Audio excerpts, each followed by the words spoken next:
Welcome to the Innovative Pedagogy Podcast, where we inquire with the greatest minds in academia, where innovation, creativity, and authenticity meet the best teaching and learning practices for educators all over the world. Most importantly, hoping all those we come in touch with leave inspired and ready to change their world. Here's our host, Chris Garcia. Welcome to the Innovative Pedagogy Podcast. I am your host, Chris Garcia, and today we have a very honest and heartfelt episode. We have Mrs. Kelli Mancebo, who is a graduate of the University of San Diego and specializes in working with primary students. I had the privilege of working with Mrs. Mancebo during her student teaching when she was finalizing her credential and her master's program. So great to have you on the episode today, Kelli. Thank you so much for having me. I really appreciate it.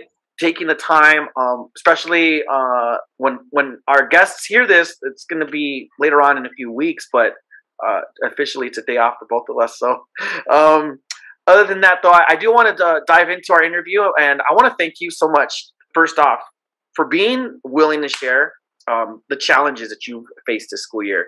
I want to thank you for just the authenticity and openness, because if there was one thing that came about to start off this school year, or actually this 2022 year, was the importance of just sharing our stories.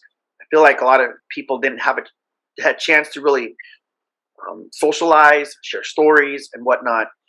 And even in this day of social media, at times we often share just the highlight reel of everything that's happening. And one thing I really appreciate about even just being friends on social media is you're very honest and authentic, where it's like you see like the reality of life, and it's really, really just, I would have to say, encouraging to a certain degree, because it's like now you realize that you're not alone dealing with the things that we deal with in life, and it's not a facade that's being out there. So it might not be encouraging the challenges that we face, but it's encouraging to at least know like I'm not alone.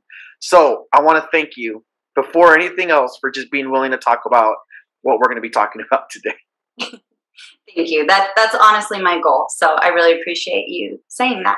Yeah, absolutely. And also, in no way is this episode replacing the sound of advice from a professional healthcare professional. So if anyone that's listening to this, if you're struggling with any mental health challenges going on right now, please do the favor of yourself and us and those around you and those that love you, of seeking out medical help and speaking out. But hopefully our conversation today inspires you to take that step of becoming whole again. So let's go ahead and take it back, Kelli, to first things first. Why did you want to become a teacher? Ooh, I love this question. So I have a passion for empowering children to become the best version of themselves. I really wanted to become a teacher to really make that difference in the world. I started working in a preschool in college, and that's actually where I fell in love with working with the little ones. I'm a huge child at heart, and so I think that's really helped me form these natural connections with kids. But also, as a child myself, I felt like I wasn't really given the proper accommodations and tools in school to really succeed. It's because I grew up undiagnosed with ADD and generalized anxiety until I was 18. So I definitely feel like I fell through the cracks a little bit, and that also gives me a sense of wanting to make sure no other children ever fall through the cracks and are truly seen. So it's my goal to really help kids succeed not only academically, but socially and emotionally too. Wow. And how did I know you have a very big passion for primary students and whatnot. What was like the shock that came to you when you were student teaching in my grade level was 6th grade? Because I know, being also a graduate at USD, I know that we have to have the experience of doing primary and upper grade. When you did your upper grade student teaching, was that kind of like a confirmation, like, yeah, I belong with the primary level, with the development of teaching a student how to become a student in school? Like, what when did you realize, like, you know what, maybe I don't want to work directly with the upper graders per se, or like how did that struggle happen or challenge and pretty much like the division of like, all right, I want to work with primary students, because I know you had experience working with upper graders too. So yes, it was definitely a shock going into 6th grade. It helped being surrounded by such amazing people and peers that, you know, were really encouraging. So I definitely liked it. It was challenging more so on the academic side. I'm not going to lie. I felt more like a counselor at that point. I found myself wanting to help the students through all of the emotional and social problems they're going through and like this middle school transition in their life. So I really loved that aspect of it. But I will say, I just love the littles, like you said, forming, like they're just at such that developmental age where you can truly teach them how to be a kind person and, you know, take that with them throughout all of their schooling. So ultimately, it comes down to that. It comes down to me being a child and wanting to really teach through play as well. I really love just, you know, doing everything that kindergartners do. So it was definitely a shock.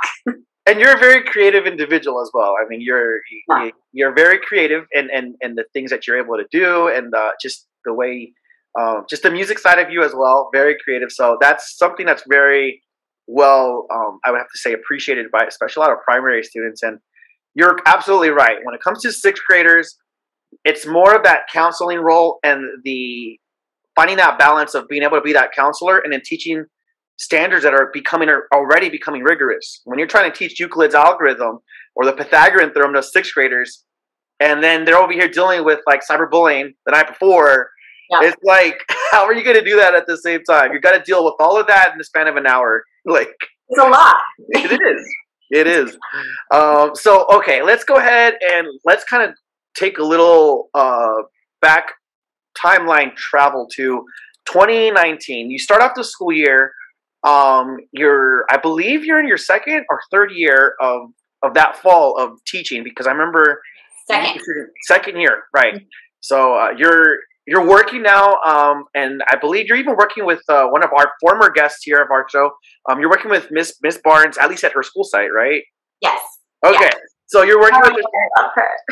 She's awesome. She was my student teacher, so like, yeah, she's awesome, and so yeah, I mean, I know that you had a good network, you had everything going, but we all got hit March 13th. I remember that was like Friday the 13th, March 13th. Yeah. Everybody shut down. Like, as far as like San Diego, you know, LA happened that morning, San Diego like an hour later on, and as San Diego went, so did the rest of the county, and that was us in the South Bay. So going into March and finishing off that 2019-2020 school year, what happened? Like, how did you, like, what was going to happen to you because of teaching kindergartners? Like, what was going on? Oof, what a time. I remember thinking that we were just going to be going on an extended spring break. I was really, because everything kind of lined up. We were going on to spring break that following week. And so I was really confident that we were going to be returning after just 3 weeks. We were all wrong, clearly, about that. So when it really started to sink in that we weren't going to go back, I decided to convert a corner of my guest room into a little classroom. So I bought myself a desk and put up this bulletin board behind me just to try to make it as normal as I could for myself, but also the students. And it was a lot of work. I honestly, though, I personally didn't have too much trouble with converting everything into digital format, just because technology has always been like my favorite part of the job. So I looked at that as more of like a challenge. And my team actually really looked up to me during that time for that, which made me feel great.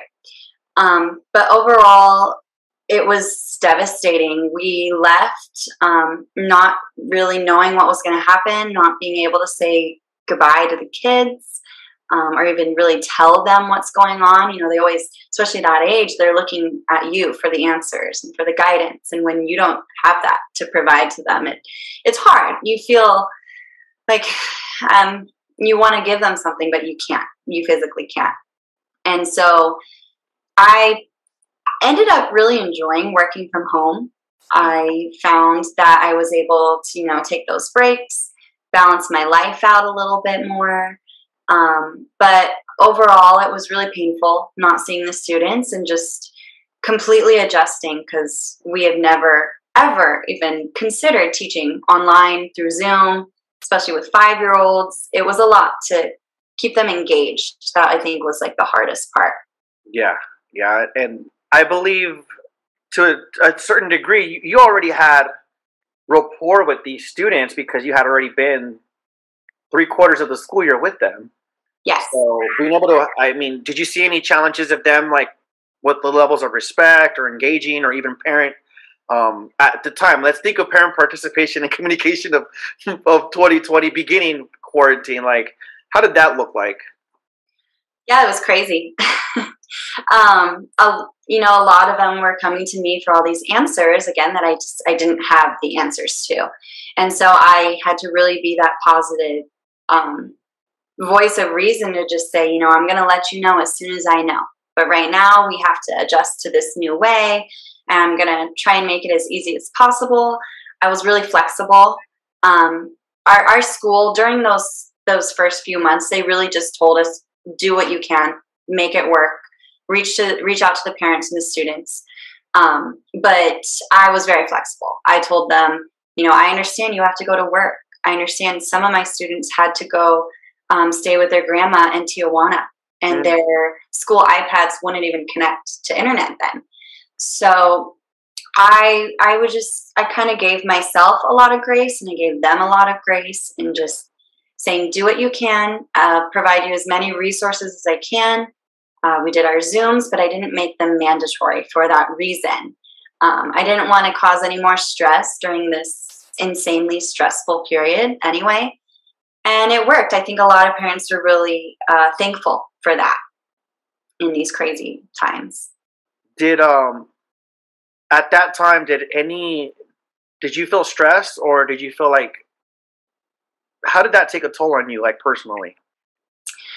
I did. I mean, change is hard regardless. I think that's one of the number one causes of stress. And so at the beginning, it was so stressful.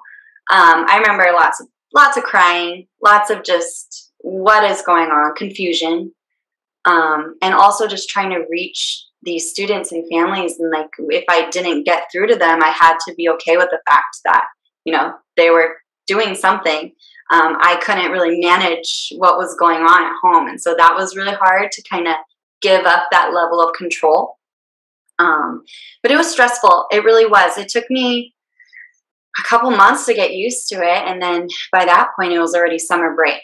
So it was interesting. Definitely interesting couple of months looking back on it. I feel like I don't remember a lot of like the little moments because it was just so overwhelming. You know how sometimes when you just get stressed and overwhelmed, and then those little details, like they just vanish from your memory. Yeah. Kind of that felt for me sometimes. And then just after that summer break, which I believe you didn't have really an extended summer break. I believe you all went back in like late or mid-August, around that time. My school goes back late July. Oh, okay. So then you did have somewhat. Did you all start late July still? Did you keep the same school calendar, or did you adjust it? No, I think it was adjusted by at least a week or two. I think we had a little bit longer. They tried to push it back just to kind of see if anything was going to change. Yeah. But yeah, we went back early August. Yeah. And at that time, I believe like all of us, we thought it was going to be like, all right, we'll see what happens until fall break. And then after that, we'll go. And then after that, we'll go after winter break. And then once winter break came, it was like, all right, maybe after spring break, which it kind of did. But how did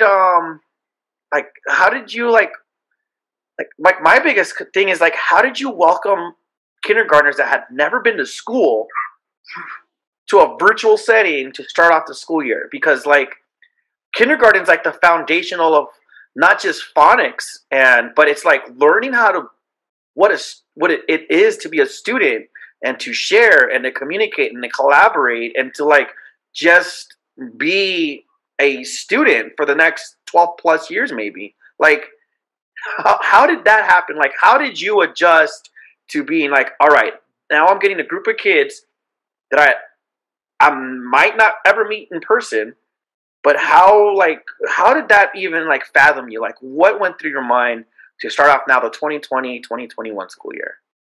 I was so anxious for that first day of school. I think a lot of teachers are in general for in-classroom first days of school, but especially like you said, meeting these students online who've never even stepped foot in a classroom before, it was really hard.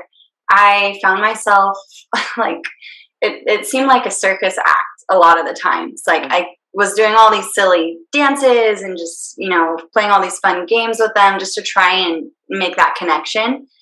But it was hard. And you know, the number one thing that I did that I think really worked is I made an effort to greet every single student as they came in, and say goodbye to them as they left. So everyone felt seen, and heard.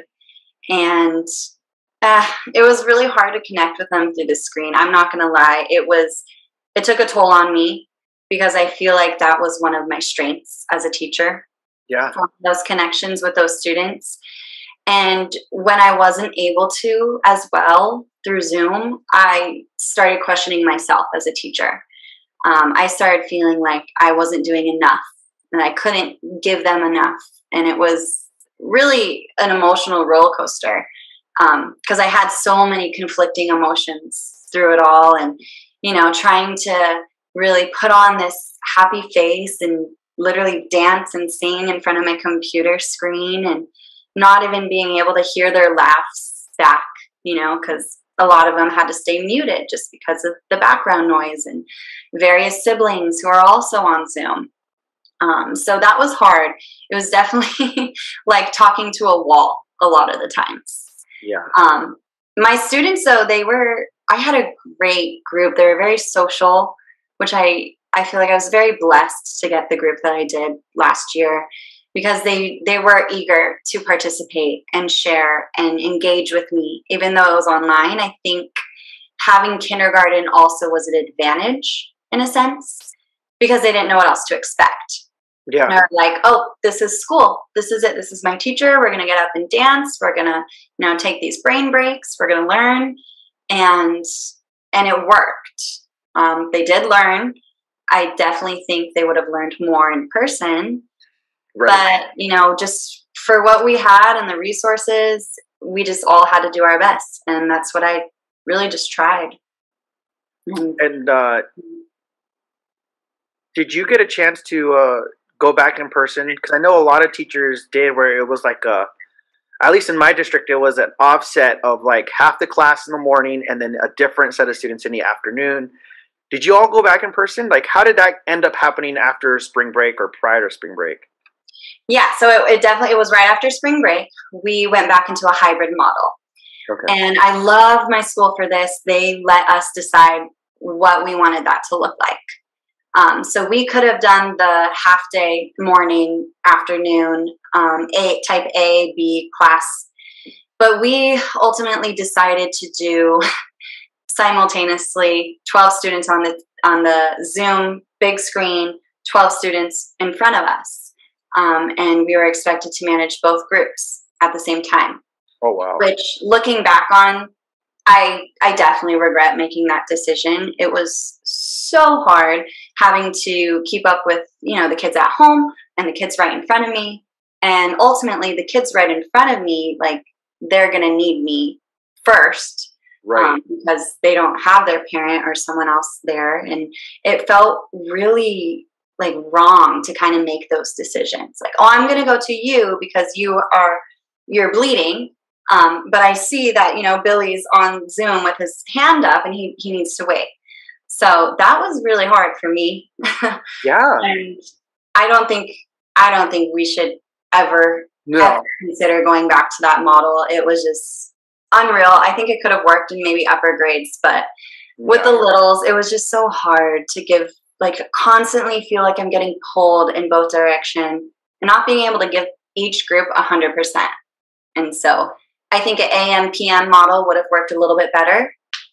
But you kind of just have to do what you think is best in that moment. And then just like teaching, you learn from it and evolve. And luckily we didn't have to do hybrid anymore after that. It was just a couple months and then we were done.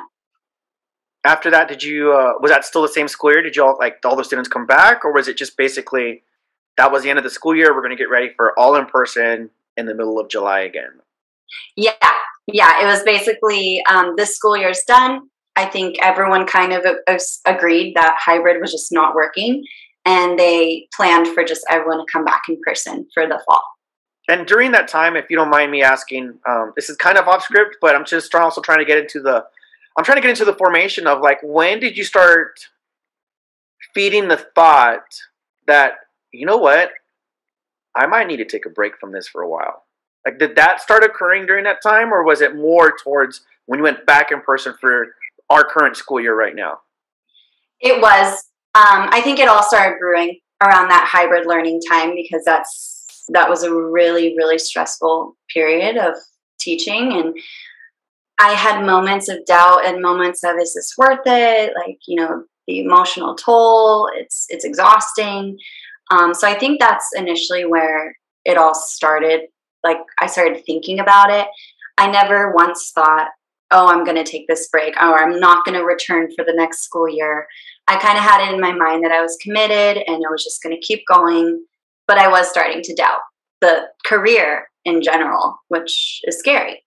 Yeah. No, I can imagine, because, I mean, even right now, like, there are times where I get a chance, and I mean, you got to see a little bit, but I mean, I see a different 6th grade class every day, and there are days where I'm like, that's it, I'm done.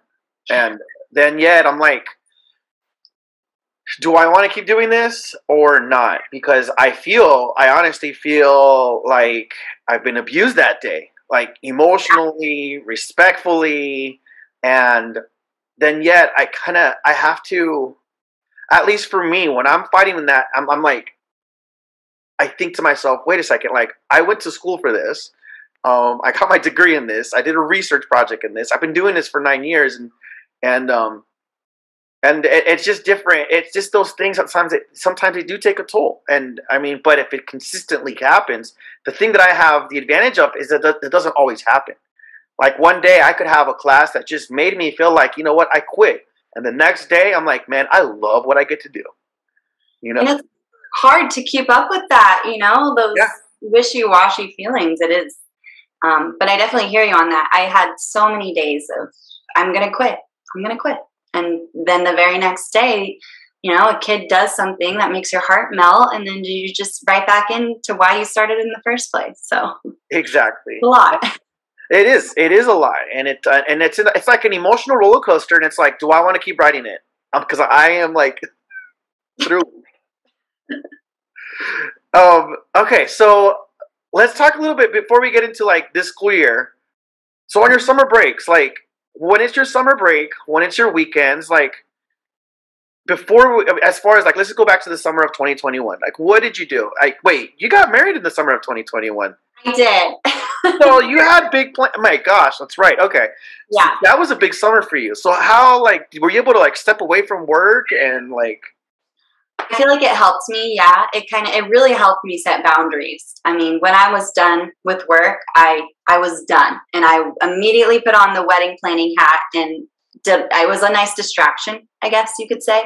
Yeah.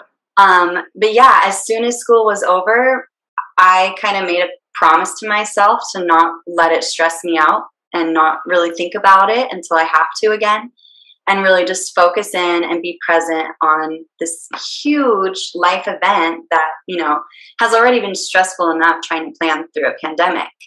But I definitely think it helps me, I guess, balance out a little bit of what was going on with my life. I still had this really positive thing going for me that I paid a lot more attention to, spending all the summer just getting ready for the wedding, not even thinking or entertaining the idea of what the next school year is going to look like until, to be honest, about a week before school started.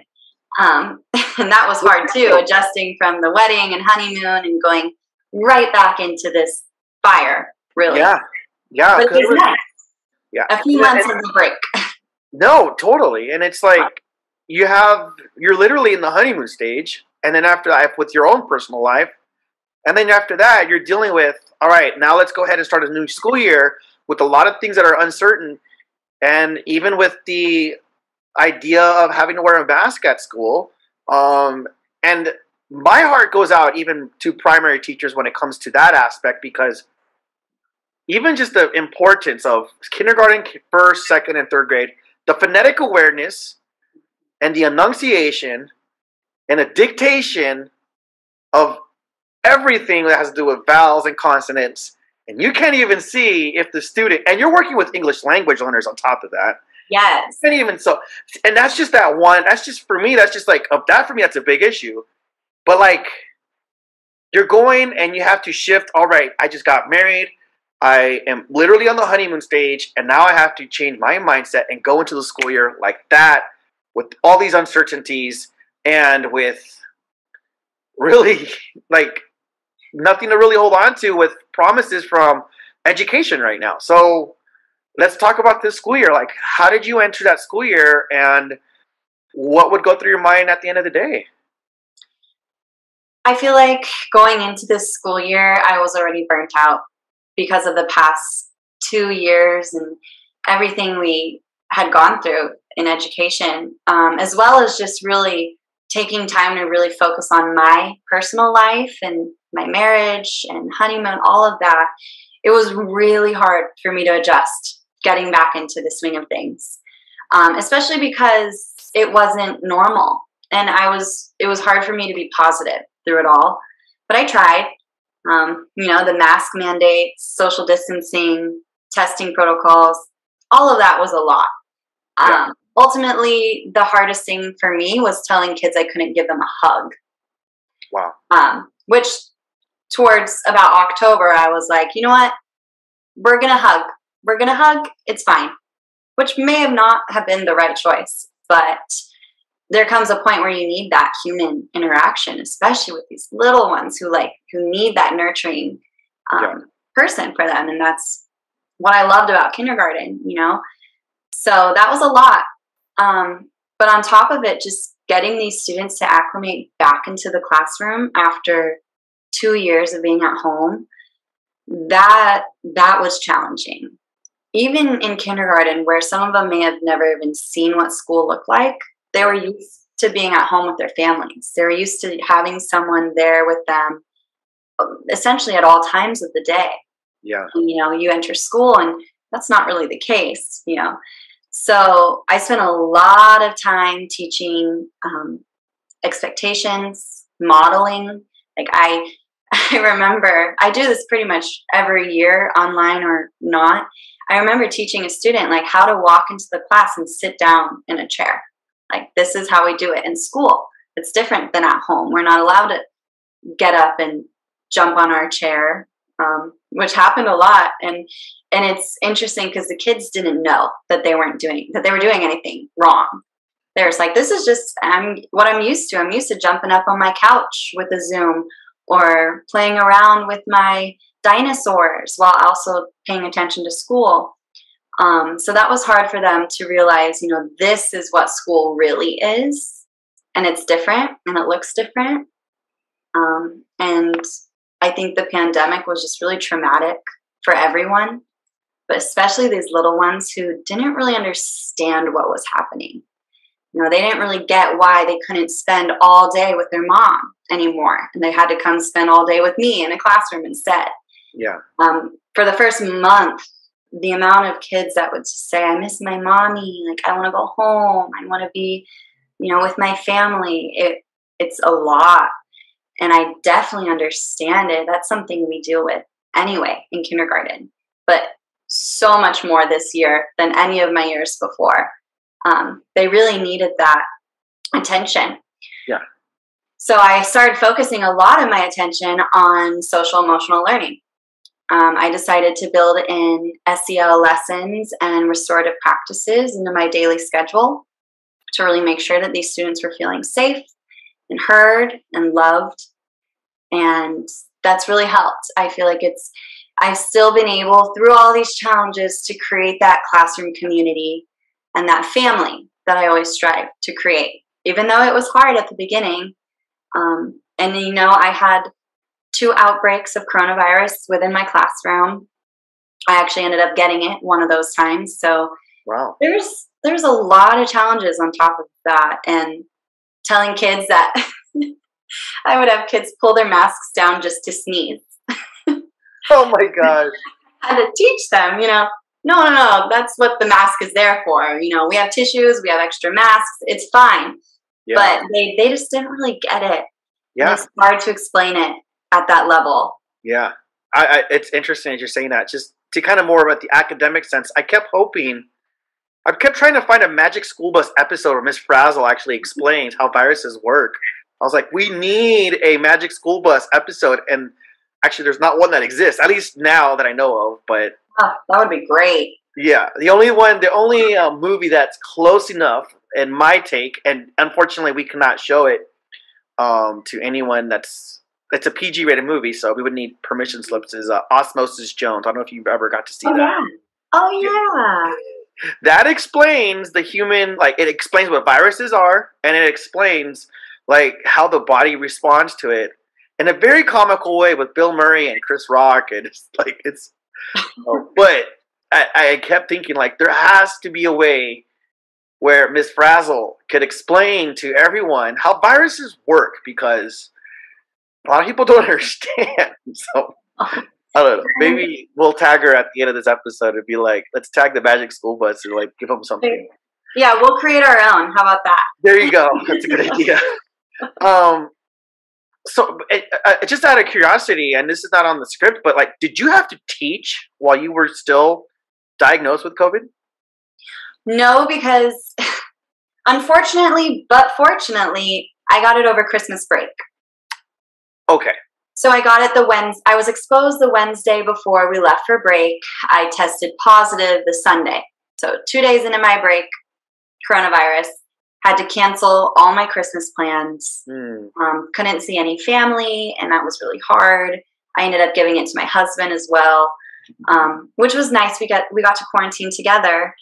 But because of that, I didn't have to deal with any stress of sub-plans or teaching online, because I was pretty ill. I don't think I would have wanted to teach online. Yeah. So I guess you could say I got lucky.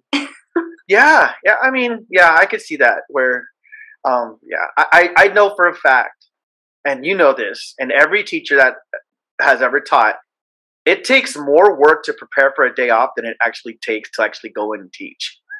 How ridiculous is that? Yeah. And I don't know if anyone will ever fathom that. Yeah. Because even when I worked at retail, my first job out of high school was at Office Depot with the tech department, which maybe that's why you know that I love my tech and stuff. Yeah.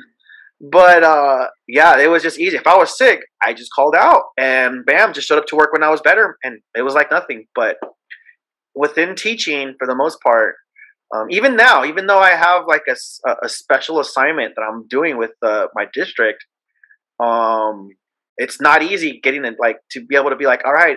So, and then ironically, I don't know if this happened. I mean, it happened. No, it happened to you. As teachers, for the most part, we get sick when it's actually a break. Yeah. And then we don't enjoy our break. No.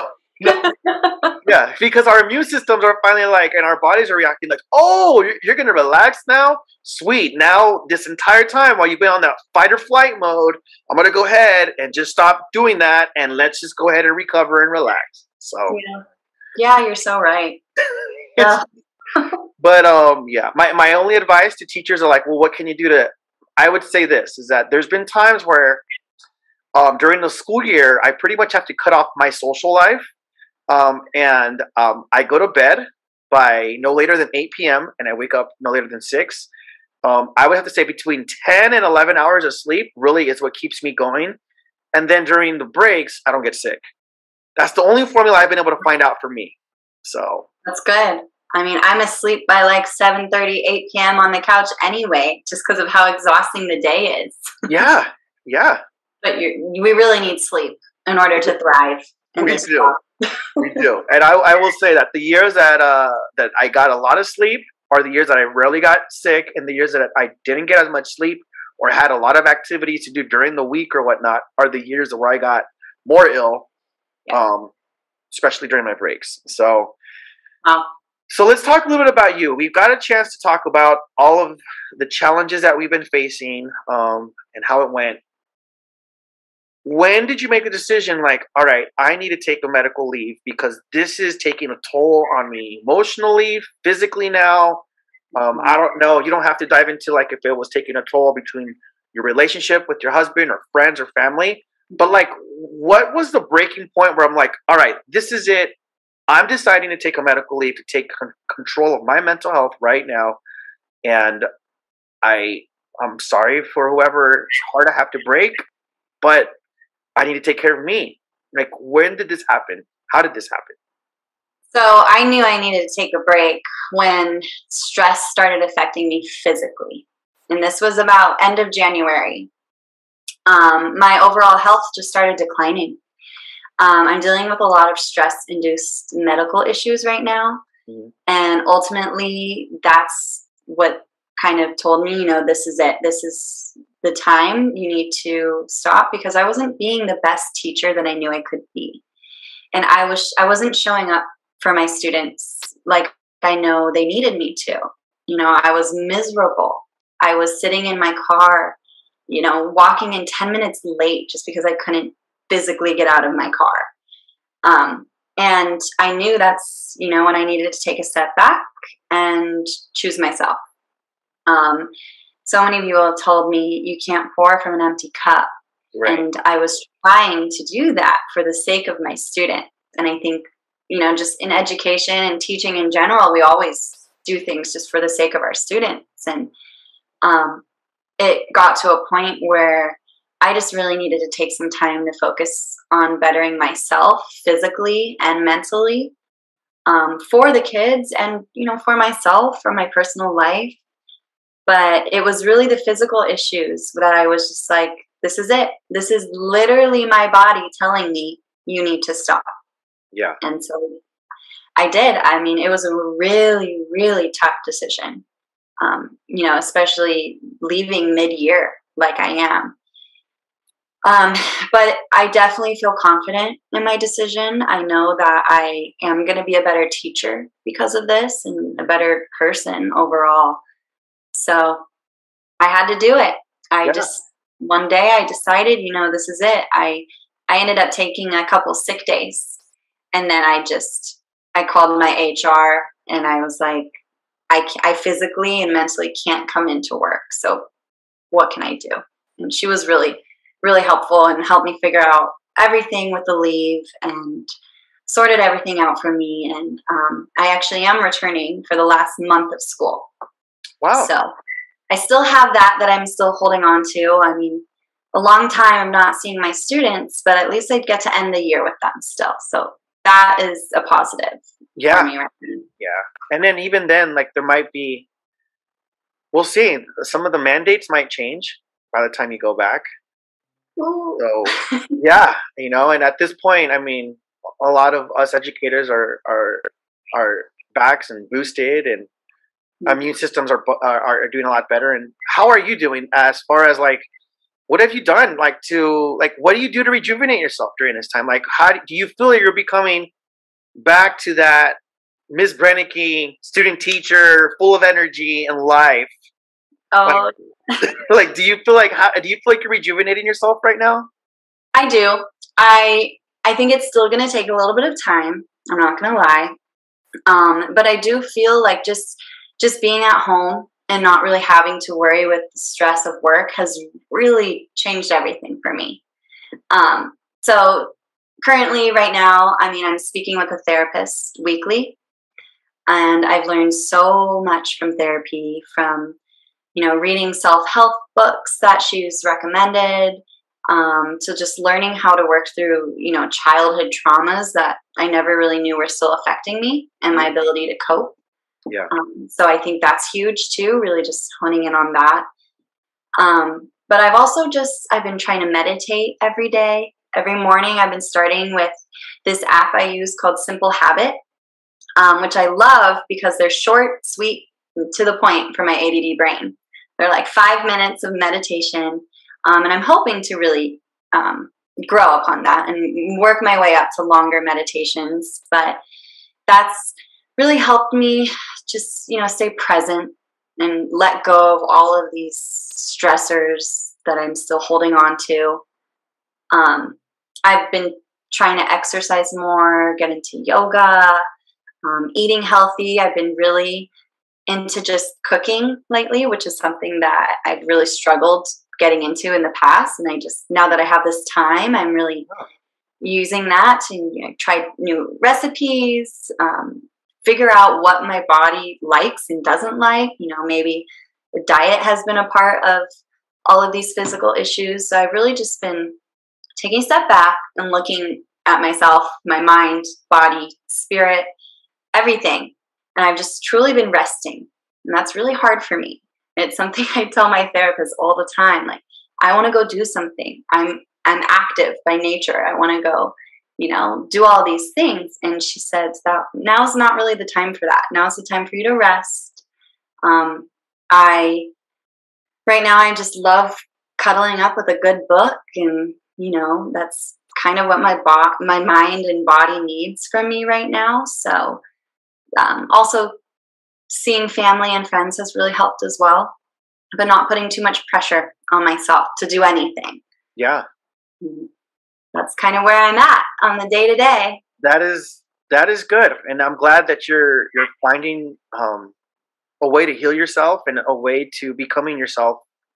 I don't want to say even again, because I feel like we all, as human beings, we always, we're meant to grow and to become more mature, and also healthier though at the same time. And evolve as human beings as far as like, hey, I'm not going to be the same, but I am going to become a lot better.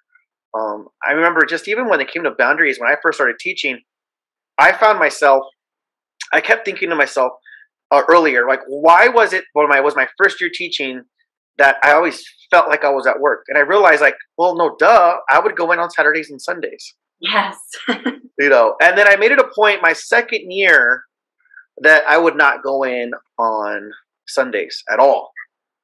Good. So I knew I had that day off. And then my third year came about, and I was like, I'm not going back on the weekends.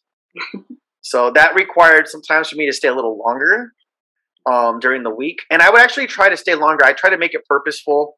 And it worked out in the fall. Like, I would try to stay till like 7 or even 8 on Monday nights. And I'm like, this is great. I'll order pizza and I'll watch Monday Night Football with my TV on. So, and it worked. It worked, actually. Yeah.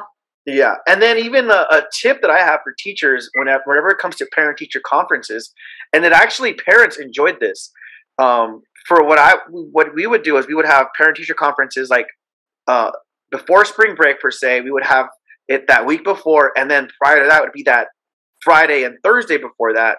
But I would program all my parent-teacher conferences from 12:30 that Thursday and Friday all the way up till 8 p.m. both days. And I would try to get all students in, all 31 families in. Wow. And I just knew that when I did that, like, it was just going to be a crazy 48 hours of just nonstop. But the following week, when it was already parent conference week still happening, by the time 12:30 came about, the kids were gone Monday through Friday. I was done. I could just relax in my room, get things ready to go and whatnot. But and I'm sharing all of this for the purpose of just trying to empathize, but also ask, have you thought of, or has your therapist brought up anything up yet as far as like an action plan to go back into the classroom? Yes. Okay. And it's funny you say that, because each year it keeps changing, and like now it's my 4th official year, and I think boundaries are huge, and it's what's going to keep us in this career. I personally think that, at least for me, and what works for me, is I can't work outside of my contracted hours. I I'm not getting paid for that time. That's my personal time that, I owe to myself, to my family. And so that's a big one for me that I'm such an advocate for. It's 3:30, turn off the computer, let's go. And it's so hard for us because there's always something we can be doing. Our to-do list is never ending. Yeah. But I mean, the papers are still going to be there, ready to grade the next day. And, kind of letting go of that perfectionism was a big, big part of it for me. And just really setting those boundaries, leaving when I needed to leave, not taking my computer home. This whole school year, I have not taken my work computer home at all. Good. For that reason. And it really helps. But, it's still so hard because you have all these thoughts that you can't turn off. And even though you aren't physically working, you're still thinking about work, So that's hard. But really setting those boundaries, even like my recess, my 15 minutes of recess, I would always just use it as prep time. I need to get ready for the next lesson. I need to make sure I have my copies. And just within the last month that I was in the classroom, I started pulling out my book and putting my feet up and just relaxing for 15 minutes. Good. Because if you think about it, every other job, they get a break. They can go take their break, go get a coffee, go for a walk, do whatever you need to do. Not all jobs, but I just think that's huge. You earned that break. You shouldn't be working through your break. And that's something I never got until this year. But it helps. It really does help. And what would you say right now if there's a teacher listening to this and they're like, I don't know what to do, I don't know where to start. Like if someone's struggling right now with their idea of taking a break because they need to become whole, and this school year has been a big challenge. Like, what would you tell a teacher right now that is on the verge of in between the middle of like, I don't know what to do? I would just encourage them to take the break if they really need it. It's okay to let your body and mind heal. Especially these past couple of years, teachers have been through so much stress. And I keep thinking, that we wouldn't let our car run on empty for that long. It's true. So we shouldn't let ourselves either. And I want teachers to know that, there are options and resources available to you. I'm on FMLA leave. There's also disability benefits and all these things that you can get from taking a break. A big one for me, I was worried financially. How am I going to get through without getting an income? But I was able to apply for disability benefits. And so that really took a lot of the financial stress off. And I think that's a big one that mainly stops teachers from even thinking about taking that break. Yeah. But we need to respect ourselves. We need to respect our bodies. Take the mental health day. Yeah. Take shame and guilt completely out of the equation. Being sick also applies to your mind. I mean, I'm just a huge believer in that and mental health days. But there's so much that we can do and so much that we do for other people that we need to remember. We need to remember ourselves as well and taking care of ourselves, respecting our personal time outside of work. And ultimately, something that my husband says to me that I've learned to live by is that we should work to live, not live to work. Yeah. So we all have jobs. We need money. We need to get food on the table, pay for our rent, and we need our jobs in order to live. Yeah. But we shouldn't make it our entire life. I mean, especially if you're, starting to have struggles in other areas of your life, like take a step back and focus on, what's actually going to be there, your family and you and everything that comes with it. So it's hard. It's a lot easier said than done, I will say, but it's brave. And I think I encourage a lot of teachers who feel the same way to really consider taking a break for yourself, first and foremost. Absolutely. It's important. And I am with you on that one. the boundaries and being able to like just say no. I sometimes feel like being able to say no shows a lot more strength sometimes than just saying yes to everything. Yeah. So, yeah, that is very powerful. So thank you so much, Kelli. Thank you for everything you shared. Seriously. And yeah, and anytime if later on if you want to give us an update, or maybe we could do like a little 10-minute just check in to see how you're doing at the end of the school year, and that'd be kind of cool, just to kind of give people a chance to just continue to see where you are on this journey. Even if you do have a career change in the future, like how did that go about? Let's talk about that, because this is just the real stuff that we deal as human beings. So again, thank you so much. Of course. I hope that this could just encourage anyone out there who feels the same way. I mean, I know from all the teacher friends that I talk to, a lot of us are feeling the same way. So whatever I can do to help, there I am again thinking about other people instead of myself. But that is the teacher at heart right there. You're not just helping primary students or kindergartners, you're helping people.